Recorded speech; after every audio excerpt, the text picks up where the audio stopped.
Okay, so would you please explain what all this contraption is? 'Cause The contraptions in the Eden Energy Lab? Yeah, so Yes. we're, obviously first off, thank you for coming in and helping us with some repiping today. Thank you. We thank really you for appreciate having it. me. Anybody watching this video and wondering why is there so many couplings in our system? It's because we repipe this pretty much every month. Far Mechanical was here last month and helped with some piping. Obviously, at Eden Energy, we appreciate you, Gabor. We appreciate all the other contractors that come in and are part of this, right? Thank you, thank you. So in the LiFAR lab, we've got some really cool stuff. I think we'll start with the far left-hand side. Have you seen this yet? So this is the IBC air-to-water heat pump. This is the 5-ton. I heard them talk about it. This is the first in person view I got it. It's pretty impressive. So what is the difference between, let's say, this Enertech one and that? What are the major? Awesome question. So the IBC unit is a cold climate vapor injected unit. So I have this unit in my own house, right? I've been playing around with it. And so what I really like about it is it has a very basic interface on the outside of the unit. What's really cool about the way this unit is built, I actually have mine running with no low voltage wiring going to the outdoor unit. That was never intended by IBC, but it comes back to the simplicity of the unit. You can run this unit without actually having a low voltage control going out to it. They have a little sky controller that you can put inside of the house, so you can put the unit in heating or cooling or domestic hot water. It's Wi-Fi or? So it's a controller that communicates directly to this unit. They also have a new control coming out that can do hybrid applications. So it can control the air-to-water heat pump, it can do a gas boiler backup, it can do an electric boiler. Yeah, I heard about the new control, the hush new control. I don't think it's hush hush hush anymore. So Yeah. you would have seen that at the big thing that we did at Eden last September where we brought in a couple hundred of our closest friends to sit down and nerd the out last over. time I heard about it, it was still under development. And Yeah, so IBC's been showing that control off. It's a really cool little control. So the difference between this is an outdoor only unit. So that's not a bad thing. So the outdoor unit means that inside you're going to build everything yourself. So we'll talk a little bit more, but in my house I did it all in Nupi. I tied it to a Rella low loss header and we'll show that as we go on. But capacity wise they have a 3-ton and they have a 5-ton. And then the unit behind me, this, as you rightly pointed out, is the Enertech unit. Okay. So both of these units are 5-ton units. Both can produce 140-degree water. The difference between the Enertech unit and the IBC unit is the indoor unit. So if we wander... Okay, hold on. Before we run off, I have a couple of questions. Let's go. So this one is a split unit. It has an outdoor unit and an indoor unit, right? Correct. This one is a standalone outdoor unit. So that's a really good comment. They're both monoblock. And so what I mean by monoblock is they both have a refrigerant to water heat exchanger on the outside. Yes. The difference is I build my indoor unit, whereas this one has a packaged indoor unit. Okay, but it's a good question. You're still only running water lines from the outside to the inside. You mean So glycol lines? Whenever I say water lines, I do mean glycol. Thank you for the correction. Because it's outside, we need to have glycol. So on the side here, you have your supply and return water connections. You would run a very basic low voltage control that plugs into this unit, but it's not like you're running a thermostat. You're not going to have a heating, a cooling, a domestic hot water call. You can, but in my house, I have no low voltage wiring other than the packaged control that comes with it. Okay. So this one, a pair of copper or whatever runs through the sidewall of the house, carrying back and forth glycol. This one, what goes between this and the inside? Or Same. So it's not a split refrigerant system. It is a monoblock. So both of them are monoblocks. And so in this case, we ran Nupi from the outside to the inside. And this one is 1.25 inches. This one is 1.5 inches, right? So you can run 1.5 inches or 1.25 inches. One of the things we have to be careful about is that the flow requirements for a heat pump are different than boilers. Much higher than boilers. The reason for that is that when you look at the boilers that we have, well, I mean, let's literally walk over. So if we look at this boiler over here, so this is 115,000 BTUs. So when we look at the math for how we calculate flow rate, it's based off a 20-degree delta T. Yes. We look at the specifics for water at 500. We do the math, go 1 gallon a minute is 10,000 BTUs. Yeah. This heat pump can't lift the water 20 degrees. Yeah. Right? The heat pump typically lifts about 5 to 8 degrees. So when you redo the math and you try to keep your flow velocities under 4 feet per second, that's when you find out you need 1.25 inches and 1.5 inches. Yeah, the holy trinity of hydronics: BTU, GPM, and delta T. You have if you to don't do have the that math. much delta T, then you need to have a whole lot more flow. One of the other things you have to be conscious of, and it's not a very big deal, but I like to point it out, is that this is a compressor bearing unit. So if you're going to run copper out to a compressor bearing unit, you have to be aware that depending on how you mount this on the side of the house or on the ground using like a Bigfoot stand. I'm not trying to name brand, I don't sell Bigfoot, but put it on a Bigfoot stand, that copper can transmit noise. So we want to be very cautious if we go through the wall. What we recommend and what typically comes with the products is a stainless steel braided hose. It's just a flex connector. And that's what I did at my house, and then I transitioned to Nupi. The other thing you have to be very careful about, and this is not a knock at PEX, is you have to be careful running PEX to any kind of a compressor bearing unit. Some units, this unit in particular, is smart enough that if you lose flow to this unit, the time it takes you to count to 4 Mississippi, the unit is off. If you had a unit where it's going to run prolonged with no water moving in it, you can flash the steam and rupture the PEX. Yeah, the issue is with PEX that the PEX sidewall is much thicker than copper, and of course the inner diameter is smaller, less flow. Right, so what happens is people look at an air to water or a water to water, and it's not wrong, and they go, okay, this unit puts out 137 degree water. They look at 137 degrees and what the pressure rating is for the PEX, and they go, I'm never gonna have a problem. What they don't realize is what happens if the pump fails and it flashes to steam in the heat exchanger, what could happen? I'm not trying to cause fear. I've done this for 2 decades, and the number of times I've seen that, once every couple of years, but once every couple of years it does happen. It's not a good thing. We don't want to see that. Definitely don't want hot glycol all over the place. You got it. So this in general, unit is so basically your recommendation, forget PEX. You're doing heat pumps, just forget the PEX. So if you run the braided hose on the outside of the unit, so you do the stainless steel braided hose, you've got 18 to 24 inches of steel before you get to the PEX. It's a fair argument, but I would rather do something like nylon. Listen, personal preference. If you're installing a heat pump, obviously these are not $2 items. Yeah. Just buy the bloody copper. Right. And use the proper material. I mean, you're saving pennies, and then you're looking at a potential disaster. So just forget it. No, you're exactly right. Yeah. So I understand now. When you say that they both go down to they can both do 140 water. Yeah. Obviously, your heat emitters, unless it's floor, 140 is pretty much the bare minimum that you need in the air handlers and whatever to be able to. Correct. So at what temperature can they still put out 140? So the interesting, what's the cutoff? The interesting part with vapor injected units, and both of these are, when you look at a cold climate air to water heat pump, you're not seeing a drop off in temperature. And interesting, when I first saw this, I called John Siegenthaler. As you know, he's a good friend, because like, John, I'm shocked that this piece of equipment does not have a measurable drop off in temperature. It has a measurable drop off in capacity, and we ended up having like a 2-hour conversation. Capacity, you mean flow? So by capacity, I mean, and again, I'm referring this as a 5-ton unit, but I have to be very careful in saying that. The actual output of this is not 60,000 BTUs, but if you look at this unit at minus 13, it's going to be closer to 35 or 36,000 BTUs. So as the temperature drops off, you're not losing that temperature, you're losing the capacity. Which is the flow. The capacity is how many BTUs you're getting, right? So when we put that SL115 boiler in, it's 114,000 BTUs all the time. This isn't, right? So when we put this piece of equipment in, we need to know what's the coldest temperature, and this is very easy. Like, we can look this data up and see it. So in Guelph, for example, I believe it's 2 degrees. So you would want to size this around the design conditions for whatever city you're in, so you have enough capacity. We're talking about Celsius or Fahrenheit. Since in Canada, you and I always think about Celsius. Yes, I'm referring to Celsius. And I could be off on that number, right? But so the idea of it is that when you put in an air-to-water heat pump, you have to watch your capacity, because as the outdoor temperature drops off, it's just like an air-to-air heat pump, right? As the outdoor temperature drops off, your capacity is going to drop off.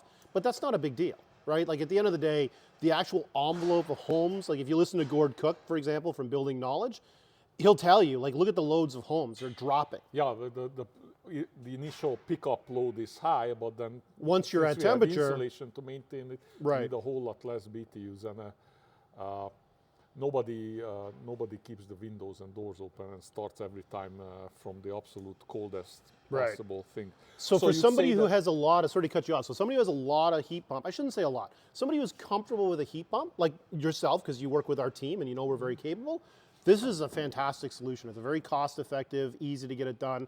If you're brand new to heat pumps, and if you don't have a resource like Cody or Adam who's standing off camera, you might look at, I may want something that's a little bit simpler, and that's where a product like this can really help you. There's a lot of benefits to this product, but in the same token, there's a lot of benefits to this product. And as I say, ask a million questions and we'll get in why. Can both of them do domestic hot water? Yeah, so these units do heating and cooling. So the domestic hot water would be controlled through a secondary means. So I'll show you two methods. So we're going to jump ship because this is the indoor unit for that unit. So we're going to talk about domestic for this unit. Just so everybody watching the video understands, this unit is running right now. You can't tell, it's very quiet. But the lights are on. Yeah, the lights are on. The lights are on, the unit is running. I have it running in manual mode. Obviously we have a lot of controls on the wall that make it work. So what's happening here is we have ports that are dedicated for the heating and cooling connection, and then we have ports that are going currently into this phase change thermal battery. So this, believe it or not, is our domestic hot water. This has a dual pass heat exchanger inside of it. So this unit has the logic built into this control that does heating, cooling, domestic hot water, and 9 kilowatts of backup heat for those days that get below the temperature you anticipated. So you have the backup heat, you don't have to figure out how to put it in, right? Okay. Let me stop you right there. Yep. What is that temperature at which you will not be able to produce that 140 degrees water enough for an average house to operate? And so basically, what is that outdoor temperature in Celsius where you would have to rely on either a built-in electric boiler or an on-the-wall gas boiler in a hybrid setup to bump up or just completely take over and provide? What is that temperature? Right. So if you look at these two pieces of equipment, if you looked at minus 13 degrees Fahrenheit, I'm going to shift on you just because that number's stuck in my head. Okay. Minus 13 degrees Fahrenheit, I'm not losing temperature. The unit can still put out 140, but if this unit's capable of doing 48,000 BTUs at 0 degrees, I'm just picking a number arbitrarily here, at minus 13, it will only be 34,000 BTUs. It's still so. You still have the 140, but it doesn't change the fact that if your heat loss is 40,000, you only have 33,000, you can make up that 7,000 for the 10 days of the year that you need it with this, or to what you rightly pointed out, I don't want people looking at this and going, this is a better solution. It's a different solution. So in my own house, I have that IBC unit, and then I actually have a gas backup, but this is an IBC electric boiler that could also be the backup. Okay, so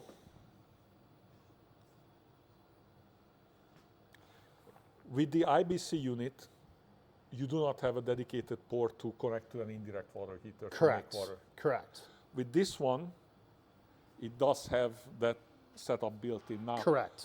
Does that IBC have something similar, or you need to build it out of, as you said, from scratch? So what IBC offers that's different than Enertech, and it's different, not better, is they have an integrated control that they've developed. So basically what they've got, and I should have it on display here, and I will in the near future, I have one in my house, is they have a display that has Modbus controls inside of it. So what I mean by that is they have a very nice display. It looks exactly like the SL boiler control, and you can hook up to that like 6 different pumps. It'll do your heating, your cooling, your domestic hot water, your backup heat. The difference is you get to pick what you want. The rest of the stuff is not in here, right? So, okay, so basically this is really just a pump, an expansion tank. There's an electric boiler in here. What are those things? 3-way valves? Yeah, so those are flushing ports. It's got a 0 to 10 Grundfos pump inside of it, an expansion tank. It's got diverting valves. So these, here are the 3-way. The diverting valves will go from heating to cooling to domestic hot water and takes care of your defrost cycle. Okay. And then across the top here, which people won't be able to see in the video we're doing, these are all your inputs. So you have low temp heating, high temp heating, cooling, domestic hot water. So basically you would need to build this out on your own with the So if you think about the IBC solution is from here up. Yeah. And the Enertech solution is everything. It's everything. Expansion tank. So there's a little bit more cost associated with it. And when we look at jobs as a team internally, there's jobs where this makes a lot of sense, and there's jobs where the IBC makes a lot of sense. So a really good example is we're working on a building right now that Cody's doing where they need 2 heat pumps. Well, the IBC is a no-brainer. We pipe the 2 heat pumps in, tie it to a buffer tank. Not that this can't do it, but I don't need 2 indoor units, right? I hear you, I hear you. So it's sort of a different animal for different applications. So the domestic hot water, to sort of circle back, this phase change thermal battery is doing the domestic hot water on this one. The advantage to the phase change thermal battery is it has the capability of storing latent heat. So this battery that's the size of a filing cabinet is the equivalent to 300 liters of water, right? So this can hold a significant amount of BTUs. The other thing that's really cool about this, and I know you've met Dr. Harrison, he's the one from Queens, is they and other groups are doing testing on this. It's fully approved, right? But the reality is that this product, the real advantage it has is if I feed this with 48,000 BTUs, If I come back later in a couple of days and need the energy, it's there. If I take a tank of water and charge it, what temperature do you charge it to? What are the standby losses? Did you put check valves or a thermal trap on the outside? This, you don't need to worry about it. So the other way you can do it, Gabor, is this. So this is a new product that was sent to us for us to play with, something you know I'm passionate about. And we were talking off camera, you were saying, why does Riddler do this stuff? Yes. I'm passionate. So this is a product that it's actually designed to be used for domestic hot water applications. So we're running this off of this heat pump at 140 degrees. Now I should preface, I have an IBC in my house, so we're doing the same testing in my house with all the same gear you see here, right? So I can actually tell you, what does it do here on the Enertech? What does it do at my place? So the idea of this is it's an oversized plate heat exchanger designed to work at hydronic heat pump temperatures, and we actually test the performance of that as part of the system. It's fully approved. They don't need us testing from a, like, hey, does it do what we say? But what we like to do, Gabor, is we'll come over to our heat pump, we'll manipulate the temperatures to figure out what capacitor are we getting out of it. Now, obviously, anybody who's watching this video should not care about my anecdotal opinion on how much domestic hot water. So I want to point out how we do that. So what we do, we have a bunch of UEI tools here. Thank you to UEI. We use a lot of their testing tools when we're testing things. But for the purpose of what we're testing here, this is a Measurement Canada meter. So what this meter enables us to do is measure the inlet, outlet, and the flow, and it calculates on demand the BTU delivery. Yeah, ultrasonic sensors, right? It's really, really cool. So the Measurement Canada one, when it gets set up, I did not set it up. I wanted that to be intentional. Once this was set up by Rick and DJ from BELIMO, it cannot be altered. So the idea is they would use this in like an MERB. You and I had a job, we talked about that. You put this into an apartment building, not this big, put it in the apartment building, you can actually now bill off of that. What we're using this for is we have an uplink on this piece of equipment that we can see everything that's happening with the unit that's going into the battery. And what this allows us to do is when we dump the battery, we can see how much energy we're actually dumping out of the battery. Our dump load is this. So we have an air handler right here, and this is quite literally our dump load. So if we're testing the PCM battery, we leave it exactly as it is. If we're gonna test this device, well, only thing we do differently is we just turn these two valves.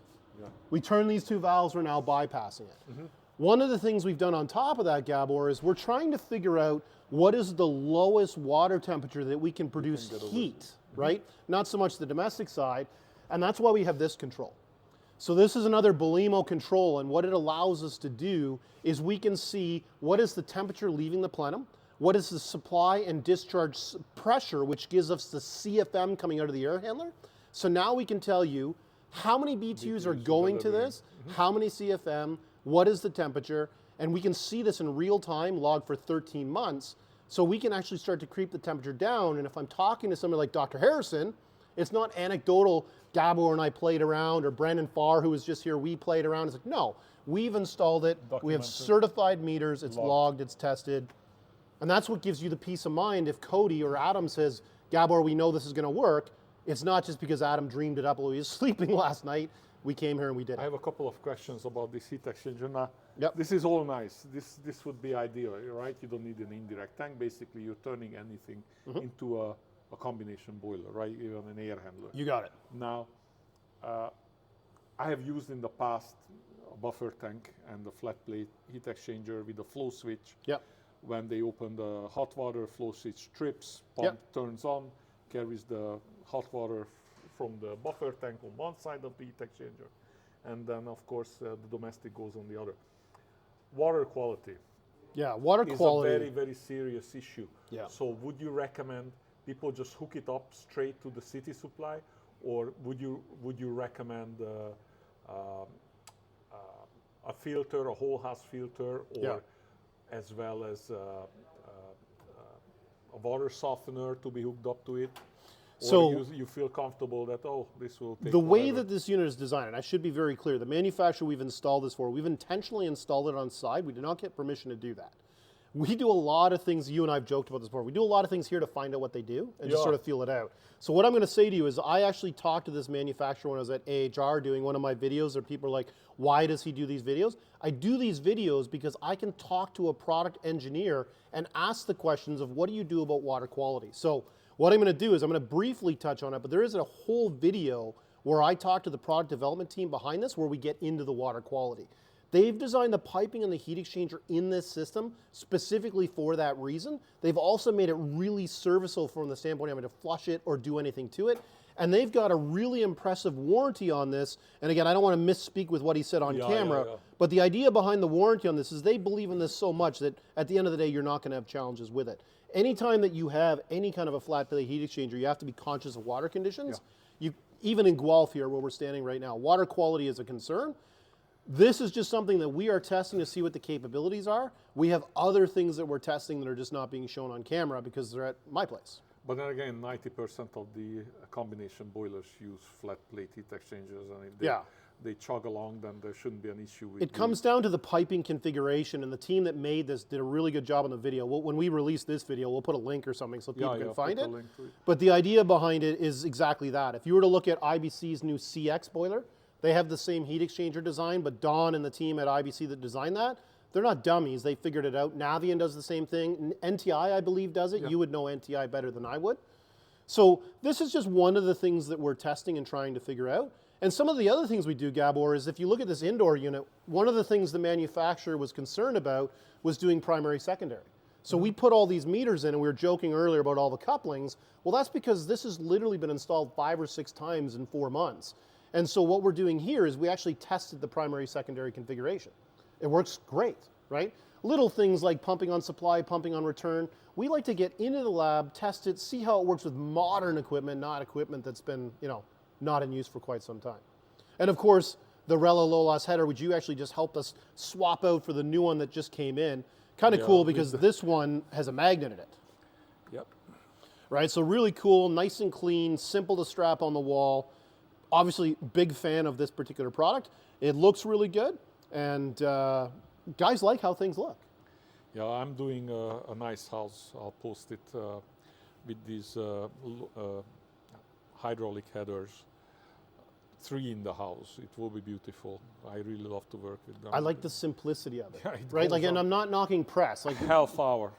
This whole thing is on the wall with the pumps. We have a customer who had a job, and he's an awesome guy, not going to name him. He has this job, and the installer, like, we've all done that. Like, I've installed things, and afterwards I'm like, please don't take any pictures of this. It's not pretty. I mean, some of the stuff here, like our temporary PEX connections aren't winning art awards, right? But when you go into a house, you want it to look nice, and what I like about the Rella product, and the reason Cody suggested to the customer, is that what ended up happening was all of these connections here were the same size as this. Yeah. So we had pump competition. So it was just explaining to the customer that if we put a Rella low loss header on here, literally it's just the time it takes you to bolt it to the wall, make your connections on it, and away you go. When we did it, and even when FAR came back and did it, we did the whole assembly on the ground. So we put flanges and pumps on. Is that what you do too? It's so fast. Yeah, yeah. And well, it's one of the things that you would put on your Instagram earlier is you did Nupi for the first time. So how was that? Yeah. I was pressing the wrong buttons. Rush helped me out, but it was surprisingly painless. I made the world's first ever Nupi slip couplings because I had to slide it on the pipe and back. It's pretty painless. I'm not saying I would use it for small diameter piping because it takes time to reach temperature and then melt. I mean, cool down again. But I'd say 2.5 and up. Yeah. It really is a no-brainer. I have a big job, and it looks like we're gonna get it, and it involves 2.5 inch and 3 inch Nupi. Yeah. Like hundreds of feet for a giant snow melt, and I cannot wait. There will be a couple of fittings only, so I mean. So as you know this about me, and some people are still figuring it out, my job is not to sell anything. I'm just passionate about technology. So as much as we're standing in Eden's lab and we want to sell Nupi, I agree with you. In the smaller diameter sizing of Nupi is a really great product. What I like in particular about it is the simplicity. You just scan the barcode. We can see it here. Maybe the camera can see it. But we got a barcode right here. We just scan that barcode, hook the 2 probes up, hit start. But in smaller diameter, press makes a lot of sense. Larger diameter, the liability and simplicity, this is less money than doing in press. And what's it's insulated. That's what I was going to get to. I can do this all day long. Yeah. This being at 140, if I put my bare hand on that, uncomfortable after a while. Uncomfortable very quickly. And it's not as bad. Stainless steel is not as bad as copper. Copper, yeah, so copper has a is way higher heat transfer than the stainless does. Yeah, that's why its use. It's a good conductor. What I really do like about the NUPI, as I said, I haven't used them in large diameters, is the insulation factor. If I have to, the 2.5 inch, I will have like 400 or 500 feet of it. Yeah. If I had to insulate that, yeah, just in tundra, first of all, if I do it, it'll look like butt. Yeah. I'm not a specialist of insulation. And the cost of that insulation. And you cannot, especially when you're doing cooling, you cannot ensure a perfect seal, right? When the pipe itself is an insulator, I mean, yeah, definitely. And there is no one single system that is the silver bullet of fittings, transitions, whatever. Me as an installer, I use everything. I sweat where it makes sense. Yep. I press where it makes sense. I use shark bites for my transitions. Yep. Because if I make a mistake, I can just undo it, and I never had a leak whatsoever. They go up to 2 inch. So I use shark bite. 9 UP, definitely, on the large diameter.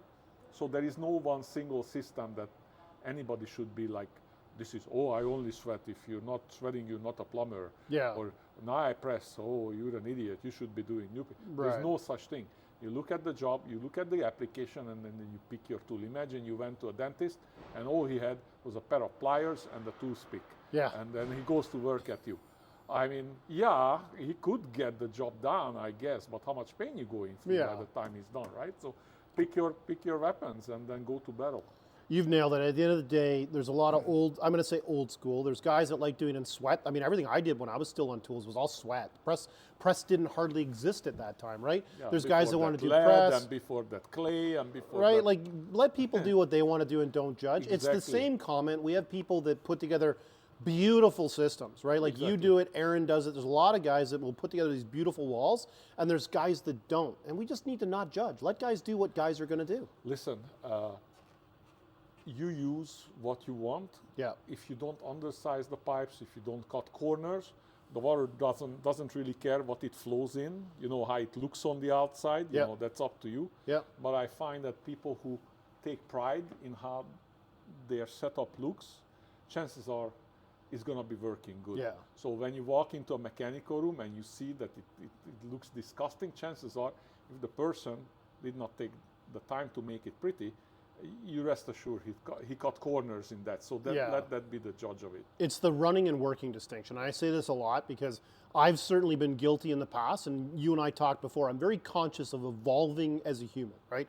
And one of the things that I will never do, and call me out on it if I do, is look at a photo of somebody's installation and be like, what's going on here? Like, we've all been there, and we've all made those comments of what's going on. The reality is there's a lot of things that get piped that are still going to run. Right? You're not going to get any complaints, but there is always a better way to do things. Funny thing you say that when it comes to floor heating, homeowners have a problem judging now. Is this running properly? Is it working properly or not? Whatever. When it comes to snow melt is an excellent way of making sure that you're not lying. You're not cutting corners. Yeah, you either get snow or you don't. Because you look out your window and the driveway is not melting. I don't care what you're saying. You messed up something. With floor heating, I don't know. I think it works. I don't know. Could it be better, more efficient? So I find people who cut corners in floor heating, they get away with it. Yeah. People who cut corners in snowmelt, they get burned the first snowfall, pretty much when it's a little bit colder. Well, you have to pay attention to doing the BTU calculations. The rules of thumb that work for a radiant floor do not work in sim applications. Exactly. And the same for the heat pumps. I mean, 100%. You can pretty much forget about 90% of you got used to doing boilers. You need to do your calculations, and I don't care if you've been doing it forever and you know what you're doing. No, you need to do your calculations, and this is the most important thing. Whenever we design a system, whether we get a quote to put together, the first always figure out what are the loads, what are the pipe size. That will dictate what kind of head loss you have, and then the pumps. Yeah. Oh, this is a boiler pump. I run into it. What kind of pump did you use on the boiler? I used the boiler pump. What is a boiler pump? It's a 2699 ground fast. Yeah. Oh, congratulations. How big is that boiler? Oh, it's 800,000 BTU. Yeah. Yeah. So I don't think that pump's doing 80 gallons a minute. No. No, right? definitely not. So you need to do the calculation. But it's the collaboration approach, right? Like you know what you're good at. I know what I'm doing, right? I'm also a designer. Yeah. But there are people who are very good there with their hands. They do beautiful work, but they don't. So my recommendation to you, talk to Mikey. His team will tell you exactly what you need to put on the wall, and then you can do it beautifully. In a nice way, right? Yes, yes. Because they're not going to tell you you're an idiot. Yeah. You should just go flip burgers. Because where we benefit is the same reason like FAR has their sign up, we got to get your sign up, and TJL's and Contini Contracting was here. We're also smart enough to recognize it's better to have somebody like you come in and help us pipe things together. At the end of the day, it's a collaborative approach. It's the same way if you're not going to call us to say, how do I size piping? But you would definitely say, Adam, I'm going to be doing for my first heat pump. I've got everything figured out on the secondary side. Help me with the primary side. It's a collaborative approach. Pride should be put aside when it comes to these things, because your pride will make your customers suffer at the end. Yeah. Right? So if you don't know 100, I always say, when there is doubt, there is no doubt. You're wrong. Yeah. So if you have any doubt, you need to do away with them. Well, that's part of, again, why I like to get out and do these videos, right? Because anybody can have a PowerPoint and talk about PowerPoint. I'm not bagging him. My good friend Tom Gervais from Lars, he's got awesome PowerPoints. He's the biggest nerd I know, but that's not me. Me is here with you, talking about the systems, talking about the application, and getting into the weeds of what we have. I find the 3 things to a successful installation, it doesn't matter what it is a good contractor, and there's literally millions of good contractors, maybe not millions, but you know what I mean. There's a lot of really good contractors, but that good contractor has to have a good supplier that has good tech support and, more importantly, good products. But more importantly is a good brand, right? And there are a lot of good brands out there, but there's a reason that Eden Energy has the brands that we do. If you have a problem with Nupi pipe, even if it's something you do, we don't go, well, it's Gabor's problem, and Nupi doesn't do that. Same can be said for IBC, same can be said for the JAGA unit. I've been involved in a JAGA job. These are all DC voltage, by the way. This is the JAGA heating and cooling emitter, where the contractor wired everything with AC voltage, not DC voltage. JAGA could have taken the position of, well, that's his mistake. But JAGA took the position, Michael, what do you think we should do? And I said, guys, it's an honest mistake. I saw the power supply. The room could have been dark, and JAGA took the position of, you know what? It's a few controls we need to supply, and they stepped up. But why did they step up? Because they know we're a good distributor, and they knew the contractor was like you and cared. I have to give it to you, Mikey, because other suppliers, of course, I deal with them. If I have any problem with the product, I don't even bother going to them and ask questions. I know, they are like, yeah, we have it. It's on the shelf. You want? Yeah, how many? Okay, here you go, and that's the amount. And they know how much it is, how much is in stock, whatever. If I have a problem with them, I would never even bother calling them. But with IBC boilers, I ran into problems, and I didn't call IBC. I called you. But that's what we want. If you have a problem, we want to know about it. Told me exactly. Okay, this is what you need. You guys send me sensors and the control units. Here, use what you want. What you don't need, what you didn't need, return it, and that's it. And then we'll invoice you. I mean, who else does it? Nobody. This is kind of turned into an unintentional advertisement, but I appreciate it. Mike. Yeah, no, I know you're not BSing. Listen, this is, in my opinion, this is why you also do it, because you know that if you provide service, people will say, okay, I may get it $1 less over there, but here I get my support. Yeah. And I want these guys to stick around and support me in the future. So I don't spend, if it's more expensive, the hell with it. I get benefits that are not tangible like that. So definitely, I appreciate your help. Well, one of the things that's really important to me is the educational content, right? And sort of to complete that thought, and even if we look at these Taco circulators, right? We have 2 different brands of Taco circulators here. I like to get out with Dave Holdorf or Sean Giberson or Mike Miller and be able to film content, because it gives us an opportunity to talk about the technical aspects of the product. Mm-hmm. And I don't care who watches that video. At the end of the day, I want to get out and meet people and figure out who can I build a meaningful relationship with, so that if you call me and say, Michael, I have a Navian problem, that I can connect you with a Navian person who goes, oh yeah, we know Michael, let's help Gabor.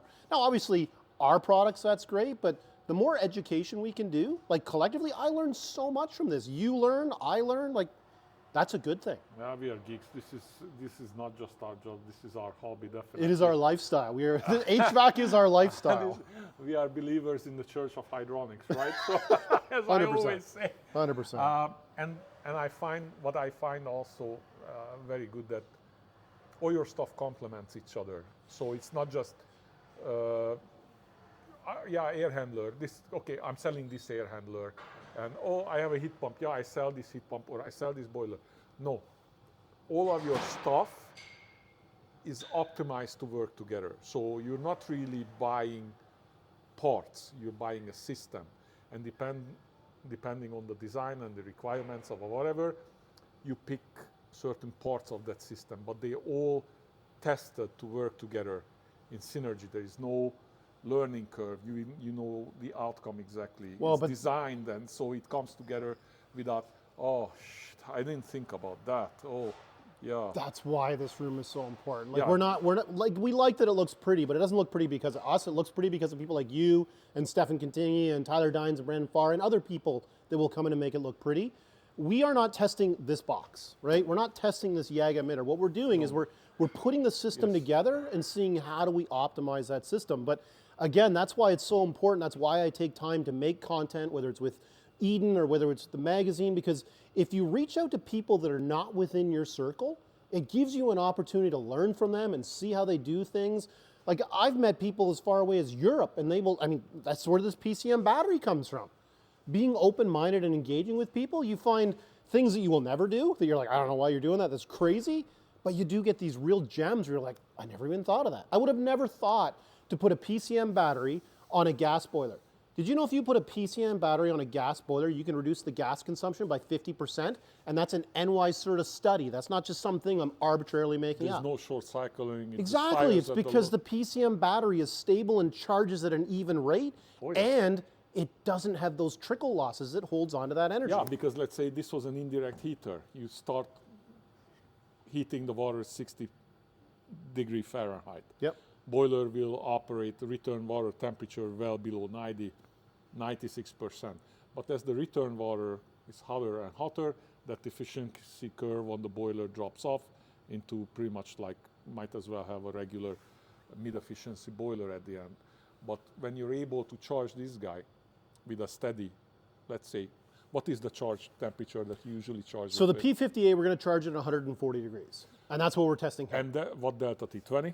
So this one currently is running at about a 12 degree delta T, but it's dictated by flow, so you're still under 130, so the boiler will condense throughout the entire charge cycle. Oh yeah. You cannot do that with an indirect heater. Above 136 or whatever return, if you have 20, that above 150 water temperature, your boiler gone. The efficiency. What's cool about that is that's not something that I discovered here. Part of having relationships and working with people, and that's why I like to get out and spend time with the utilities as well, right? Going out and seeing the utilities, and the only reason I go out and I like to film it is sort of like when you asked me about that, right? It's like I can try and regurgitate it to you, or I can just let you watch the video and see it, right? You need to get the information and come up. These batteries are being used in utility projects where they're going completely off-grid, using solar PV, solar thermal, like they're using gas absorption heat pumps, they're using micro CHP, like that is really cool. Are we ever going to sell those products? No, but maybe we'll sell you a battery that goes into one of those projects. You just blew my mind with this 140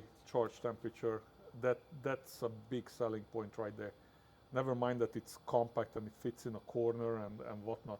I have a question. I learned about, I read about these things, and I understand that they can also be used to store cold water. Yes. Not water. Yes. Cold for radiant cooling and air handler cooling or whatever. Is this the same gel that's in those or a different kind? No. So the way that the material works is the material is based around a specific design condition.